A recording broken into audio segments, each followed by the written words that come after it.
तालुक रखंदड़ शागिर्द तैयारी वठनि। रोशनियुनि जे शहर कराची में एक नओं मेडिकल कॉलेज तैयार थी रहियो आहे, जंहिंजो सभ खां वॾो फ़ाइदो बेहराड़ीअ जे शागिर्दनि खे थींदो। कराची में सिंध सरकार पारां ठहंदड़ लांढी मेडिकल कॉलेज जो कमु तक़रीबन मुकमल थियण वारो आहे। 2020 ताईं कॉलेज में दाख़िलाऊं शुरू थी वेंदियूं। लांढी मेडिकल कॉलेज जे मुख़्तलिफ़ शोबनि में साल जे पहिरें मरहले में 600 शागिर्दनि खे दाख़िलाऊं ॾिनियूं वेंदियूं। हिन मेडिकल कॉलेज में 300 सीटूं कराची जे ज़िलनि मलीर, हैदराबाद ऐं सखर जे शागिर्दनि खे ॾिनियूं वेंदियूं।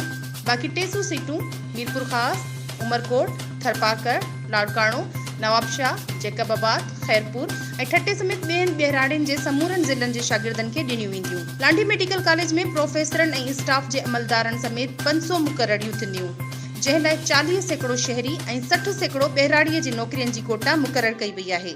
इरमनाज़, HRJDU न्यूज़, हैदराबाद।